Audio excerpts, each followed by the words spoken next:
So, I got a little bit more leeway on the whole Brendon Urie video I did and where he is, where it's Panic at the Disco, because really, since June of last year, both of his Twitter and Instagram account have just been dead, nothing.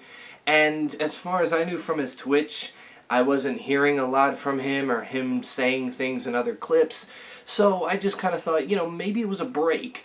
But then I thought to myself, you know what I didn't look up when I was doing my research? Brendon Urie canceled, because for just some reason I feel like if you're gonna leave the internet for that long of a time and you're not taking a break, then it has to be for some other reason. And holy shit, did I fall down the rabbit hole of shit that I didn't even know happened last year? Like, when did this happen? Well, it happened mostly in August of last year, and I'm just sitting here going, I don't remember hearing anything about this. I remember hearing about his bodyguard, Zach, and people saying Brendon should say something about this. But then I saw the stuff that was being said about Brendon, and there's one thing I'm going to mention, and I will, before you freak out, I will get there. Just let me finish.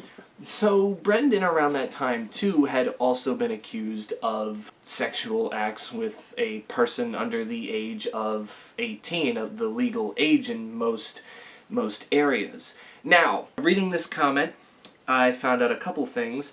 Golden Vocals on the video says he has been getting a lot of undeserved hate recently, especially on Twitter and Instagram, because of anonymous accusations that are now, thank God, proven false. So that might be why he disappeared from the public eye for a while, but he also has never really been that active on his socials, so that's not much of a surprise. And actually, he did a short stream on December 24th and showed us a demo of a Christmas song he made, which was his present to his fans. And he said he'll be back soon. His label, which is Fueled by Ramen, usually doesn't allow him a longer break than 3 years, so I think he's working on new music right now, which will probably be released this year. I'm kind of glad we got that leeway, and I'm glad to hear, because I did look this up too. Apparently, it was either one or two of the females that came out in this situation that put those accusations toward Brendon Urie that he did stuff to them when they were underage turned out to be untrue. So thank God for that, at least. I still think his bodyguard's a scummy piece of trash, but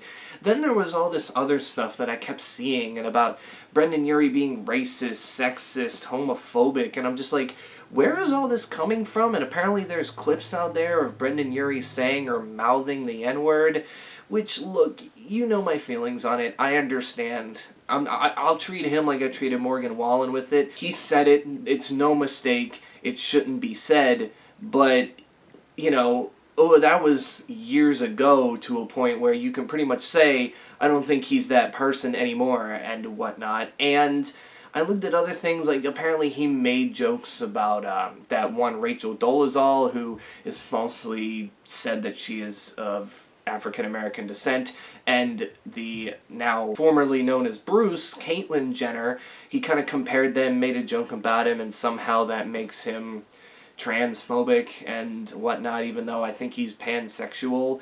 And I don't know, he didn't seem like the type of guy that would come off like that, but I'm reading all this shit, including something that said he may or may not have allegedly sexually assaulted Ryan Ross, which is just like, who's throwing that accusation out there? When did that come out of Ryan Ross's mouth? Like, I don't understand it, but, I am glad to hear about the Christmas Eve stream, because, that was not necessarily recently, it was a couple months ago, but at least there's that, and he said he'll be back soon, so, yeah, he does take about 2 to 3 years to release his album, so maybe this is the year.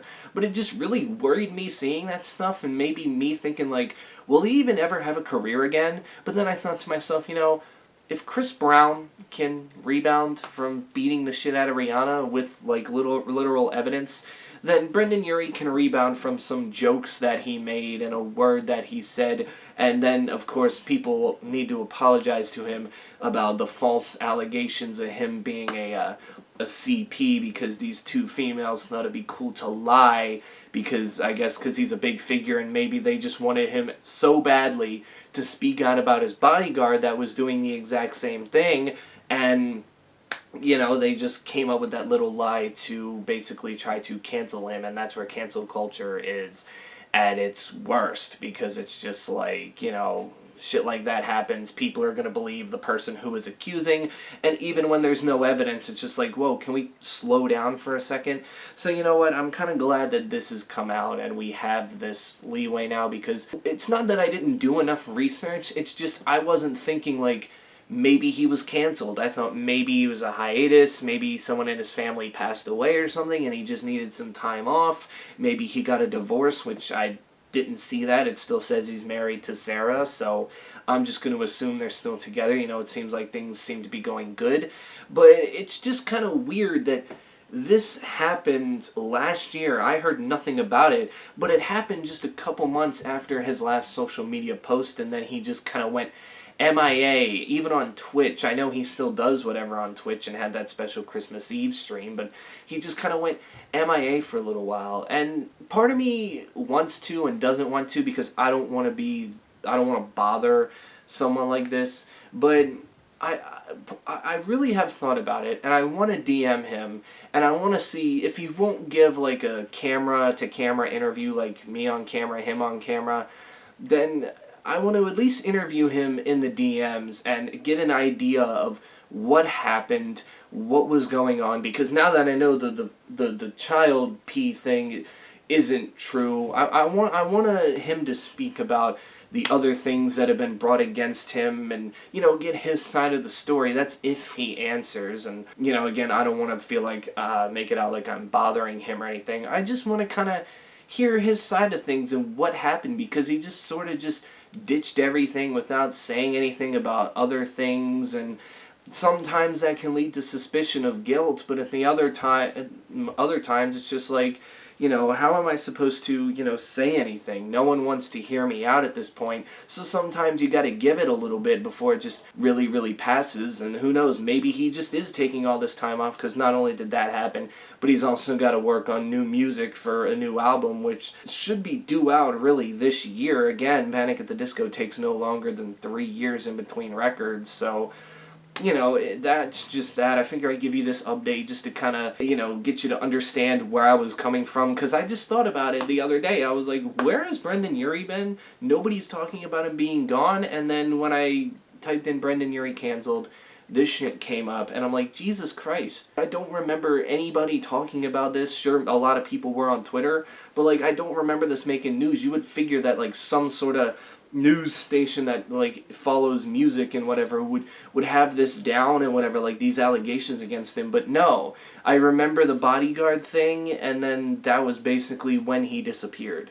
So I was just curious as to what was happening, where he was, and now I think we got a little bit of leeway, so I'm glad to hear that he's still doing fine. He's not letting those accusations get the best of him.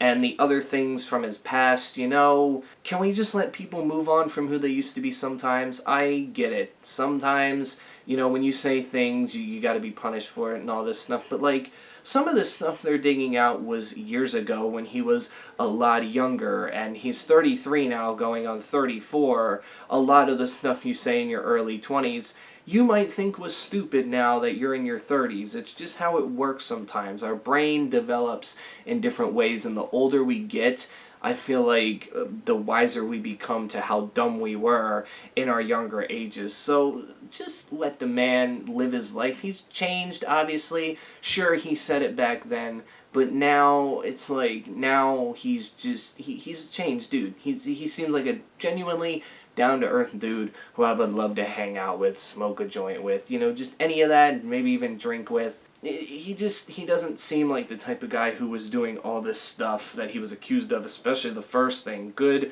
Lord, but we found that out to be not true, so at least that portion is good enough. But yeah, that's it for me. Thank you, Golden Vocals, for the update on that. And if there's anything else that pops up, I will be sure to keep you updated. But that's basically it. Stay safe out there. Wear your mask, and until then, I will catch you all in the next one.